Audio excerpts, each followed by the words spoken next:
Hello, hi, welcome to my channel. My name is Reese and I talk about books.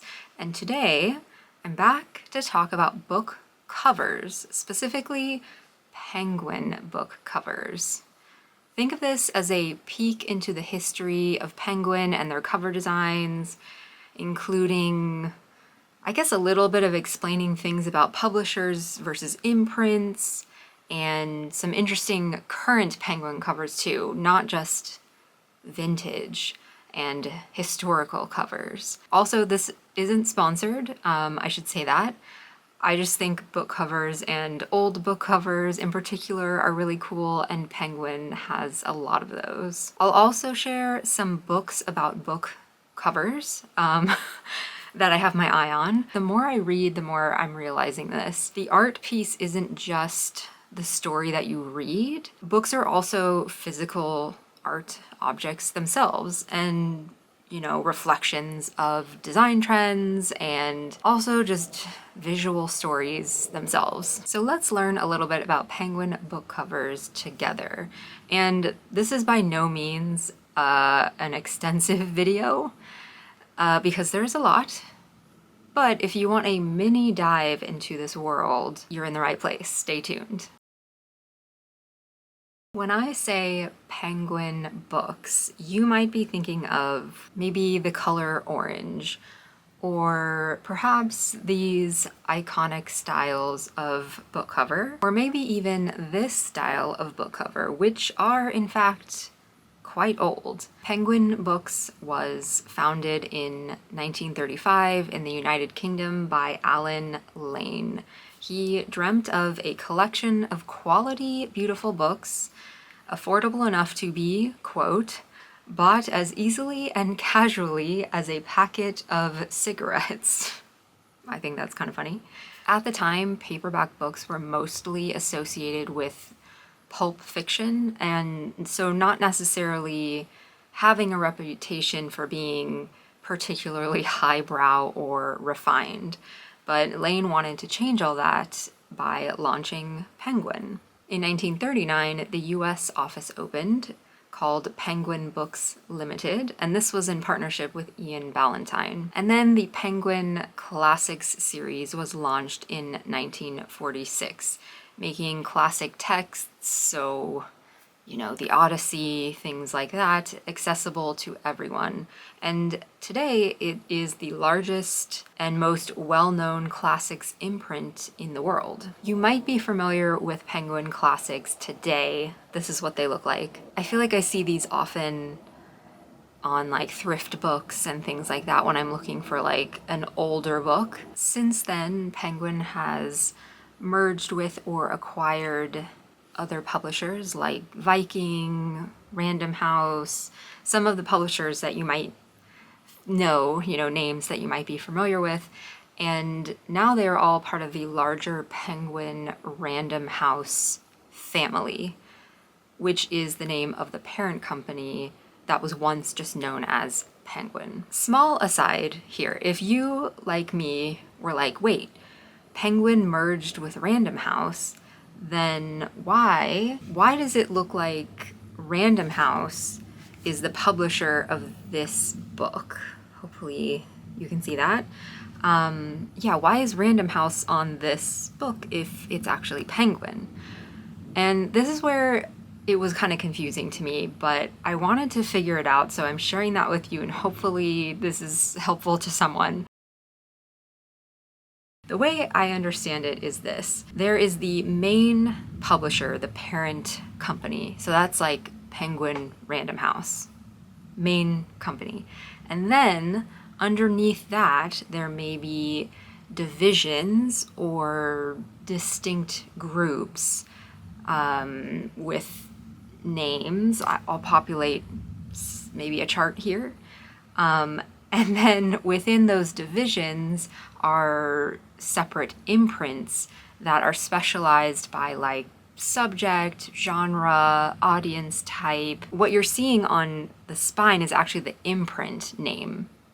And so it does get kind of confusing when you have a big company like Penguin Random House that has like merged with multiple other publishers, because Random House is an imprint under the Random House Publishing Group under the Penguin Random House parent family. Yeah, and similarly, Penguin appears in imprint names and divisions, and also the parent company name. So I found it confusing trying to sift through all of this, but honestly, like, you and me as readers probably don't really need to pay too much attention to this. It can be helpful to know the imprint, at least for me. If I'm seeing a new book out there, an author I've never heard of, a book I've never heard of, and I look and I see, you know, what imprint it's out on, and it's an imprint that I recognize and I've read other books from them and I know that I'm into them, then that's something like, oh yes, maybe I should look at this. But yeah, I mean, I think this is probably information that like writers, literary, like all of those people know, and that's the world they're in. But let's not stress about this too much, and let's get back to the Penguin book covers. Back when they first launched, Alan Lane and a graphic designer named Edward Young wanted to design covers that would help stand out, you know, from other paperbacks. You know, the pulp paperbacks we were talking about earlier, you know, they wanted to separate themselves.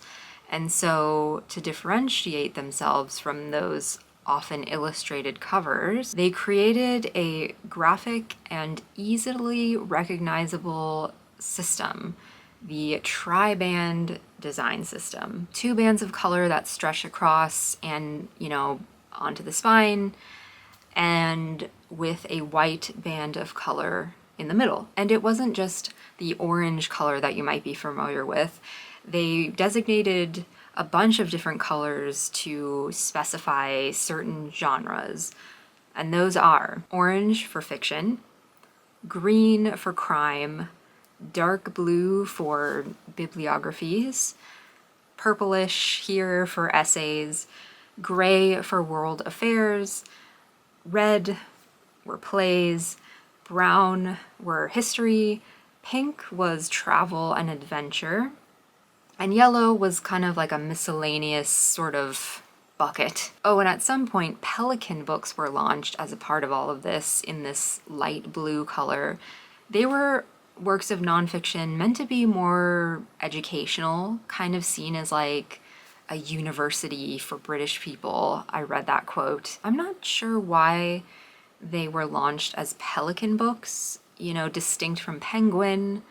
My guess is that maybe it wasn't an effort to just separate the two, make them feel a little more distinct, probably easier to sell as a distinct collection, like you would look for these, especially knowing they were kind of known as that university. If you read them all, you would gain a certain amount of knowledge. I think that's pretty interesting. But back to the main Penguin covers. In the 1950s, the design system changed a bit. It went vertical, and they started introducing illustrations. But you can see that these illustrations still feel pretty minimal in comparison to those pulp paperbacks. And then in the 1960s, we saw another change, which I think these might be my favorite of the vintage bunch of Penguin covers that we're talking about today, and that is this. Now, this might not look like anything special, and it might not look super complicated, but it's actually quite fascinating. It was created by the Polish designer Romek Marber, and it started initially as a design for the crime books, and then slowly it expanded into other genres. There's actually a grid system that sits underneath this cover, and it's based on the golden section, which is a ratio between two numbers that equals about 1.618. Numbers don't really mean anything to me, so let's look at this instead. Basically, the golden section, golden ratio, is the rule behind this, which you may have seen before. It's how all of the individual shapes in this relate to each other. And it creates proportions and shapes that are meant to be, or said to be, pleasing to the human eye. It's often used in modern design, you know, like from the 60s. And it's also been used throughout history in art. Different compositions are based off of this. And it also shows up in nature, like, you know, the way a shell grows outwards, it spirals, and also proportions of the human body. This is all approximate, it's not like exact, but it is interesting to see how this just naturally sort of occurs. When I learned about this in design school, it just clicked. I fell in love with it. Yeah, I even, you know, did this. It's fun to see other people in the world with this tattoo. A friend of mine has it, you know, like we didn't know each other back then. And yeah, a lot of people assume I'm like a mathematician. And then I have to say, oh no, not a math person, definitely not. I'm a designer. Anyways, back to the cover. I'm gonna put some photos up to show how this grid system comes together. And I think it's wild how something so simple can actually be quite thought out and considered. That's the beauty of good design.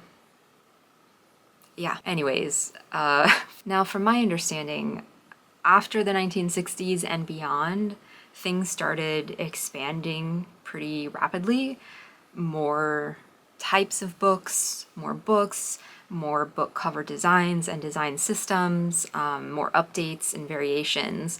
I won't talk about them in this video because it would be really long and I don't think anyone even wants to go into that much detail, but if you're curious, I found a lot of great information on that grid and covers in general from Penguin on the website called Penguin Design Series, run by Greg Neville.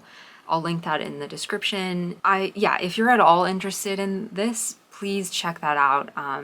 Thank you for all that great information. It's really amazing.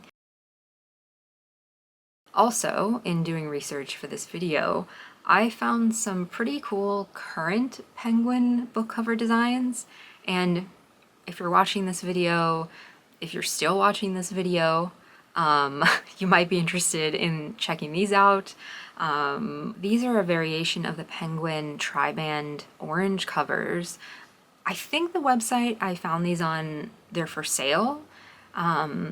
I don't know what year they came out, but they're definitely newer, but you can still pick them up. I'm sure you could find used copies of these. These are a limited edition of 12 influential and beloved American classics, an updated take on that triband design, as you can see.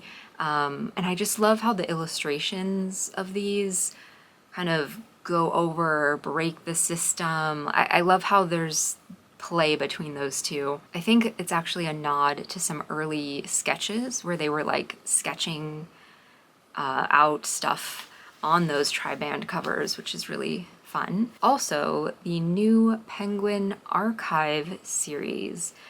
This is a collection of 90 books across different genres to celebrate Penguin's 90th anniversary, which is this year. You know me, I like minimal book covers. I love what they're doing with just the red and the white. In general, I think this is really interesting, and you know how wildly the designs vary. But that being said, I don't know if I'm 100% sold on exactly how wildly they vary. I want to know more about this. I want to know why each cover gets its distinct take on this, its style. Maybe it's a reference to a specific version that, I don't know, you know, the first version of it or the version that did really well. I probably could find this out really easily. If I do, I'll put it down here. But if I don't, I want to know, you know what I mean?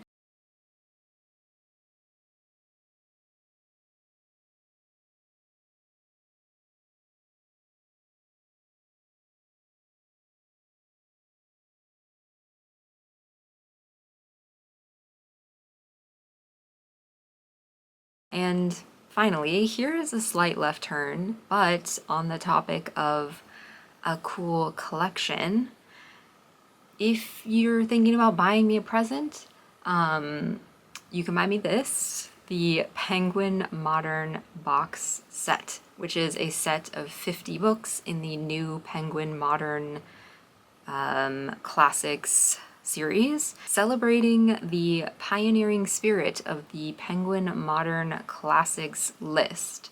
This includes avant-garde essays, newly translated poetry, and great fiction from across the world. These are all short books. I think it would be so fun to slowly make my way through these. This is almost like a little test to see if my husband is watching these videos.